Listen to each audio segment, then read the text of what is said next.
Hello, another thought for the day.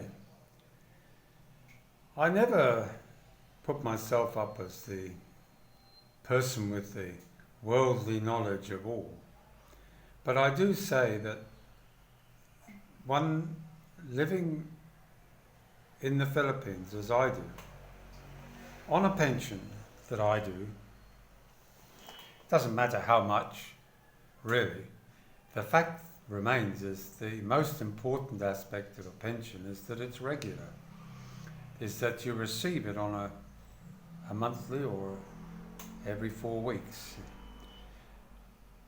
And the thing is that there are the doubters out there that think that they have the answer to everything. Maybe they do. Of course, they live a life that is totally different and not alien to me, but certainly a lifestyle that maybe varies quite considerably to those that generally watch my videos.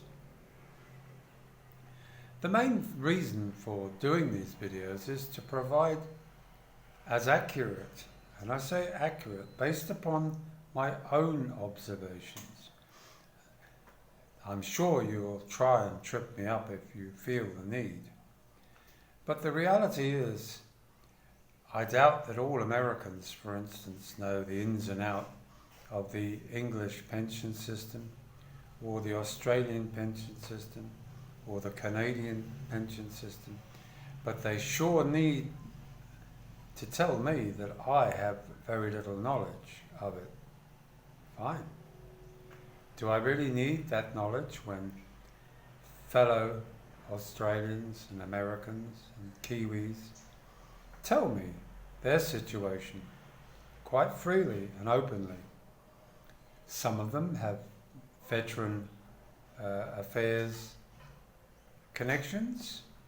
They've served in the armed forces in what they would call a combat situation.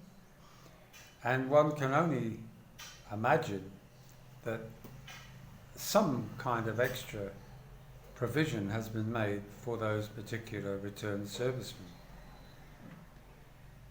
To suggest that somehow that I don't have the right to speak about it, when purely I'm raising an issue so that those that feel maybe a little bit more gung-ho than I do can at least understand that making a decision to come to the Philippines, regardless of whether you came here for a holiday or whether you came here with the idea of finding a beautiful wife, is nevertheless a very important step in anybody's life.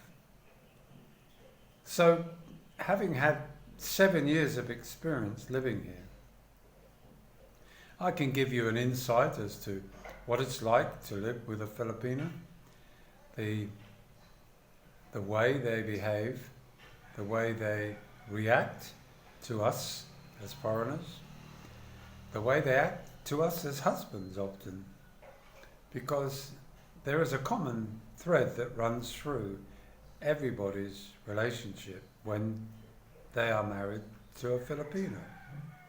Now, some of you may flower, rightly or wrongly, their own relationship when discussing it online. That's fine. It's great to have that kind of connection. But for instance, if I was to talk about Tampo, you'll get a few that will say, oh, my wife's never done that. I wouldn't have stood for that. I made everything quite clear at the beginning. Good. Great. But what I'm saying is to the uninitiated coming here for the first time to the Philippines, it is an issue that is important, especially if you want to form a relationship with a Filipino. Understanding, for instance, that living in a province is different from living in a city, of course you know that would be the case. It's like town versus country, city versus rural. All of these things are common sense to you, but maybe not to him or to him. The point is, these are to inform you, a warning, a means of raising awareness. There are a lot of bloggers who've been here over the last 7 years, and I have watched many of their blogs. I've watched the evolution of their channel from usually, if it is a quick build or a building of a home and then going back for more money. They are interesting nevertheless, but after a while, one doesn't tend to follow them quite the same way as you might have when you were planning on building yourself. But they are nevertheless good insight to understanding the processes of building here. If I was to explain to you how you pay land tax and real property tax, it might sound boring, but I can if anybody wants to know.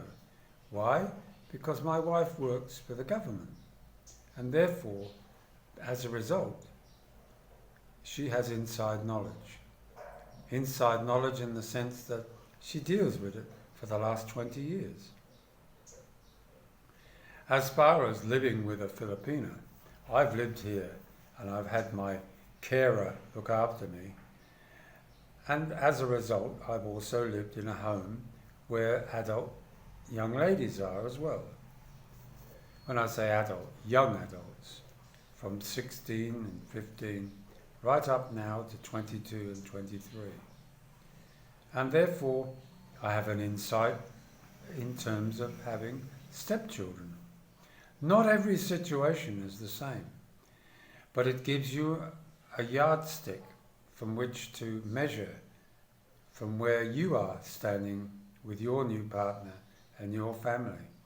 To be aware of some of the pitfalls, some of the areas where you might have to back off, where you might have to readjust your way of thinking. Simply because if you don't, you might have a situation where I told you so happens. But of course you'll always find a group of people that will watch videos all around the world, and they know everything.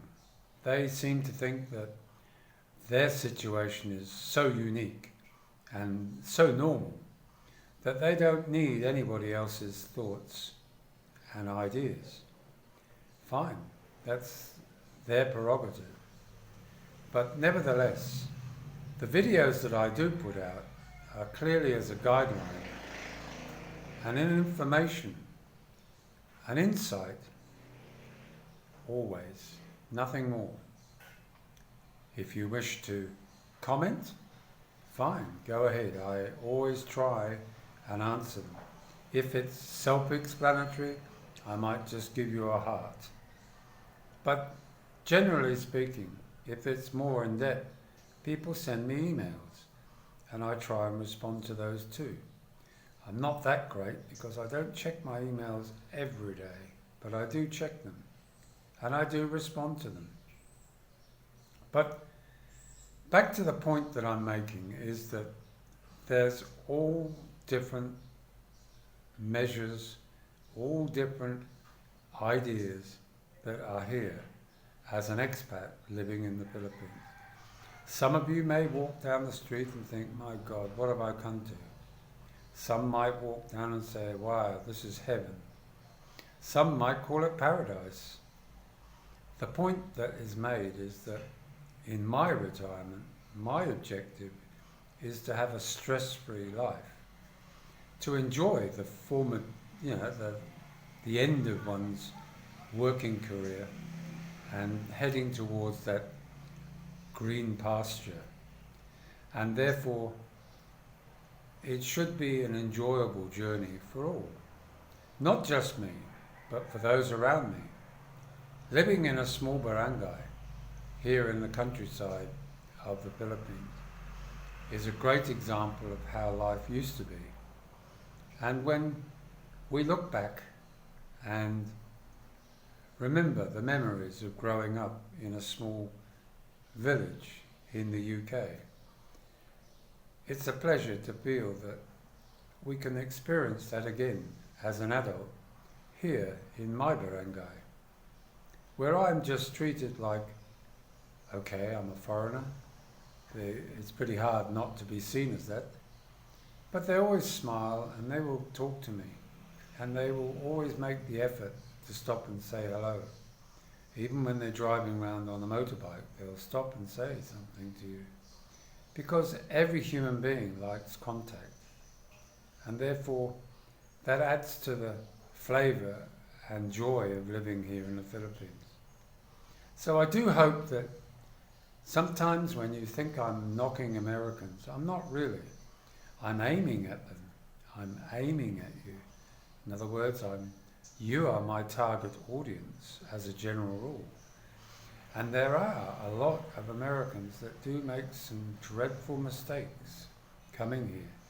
And it's Americans, believe it or not, that tell me this, along with all of the American bloggers that keep raising that issue themselves.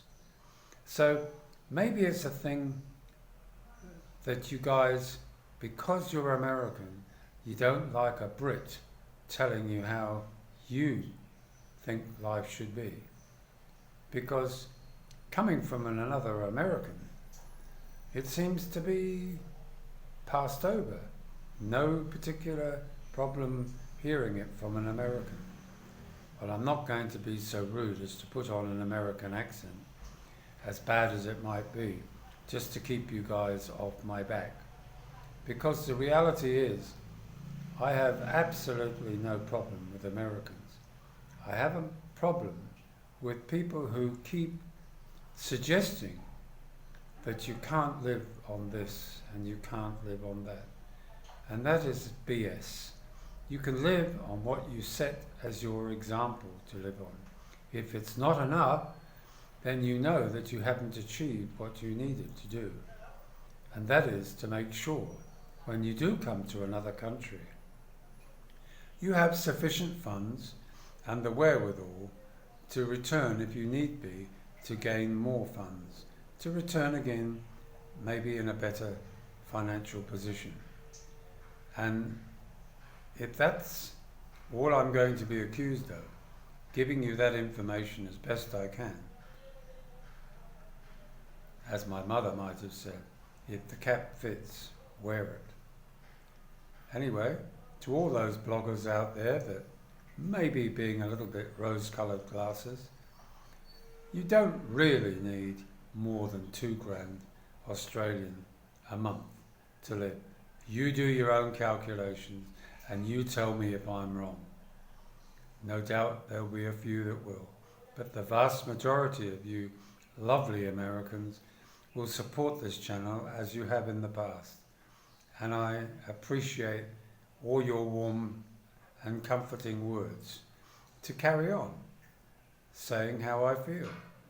So if you like this video, give us a thumbs up, and you have a great day, and sit down and plan your journey of a lifetime to this land of the Philippines. Bye now.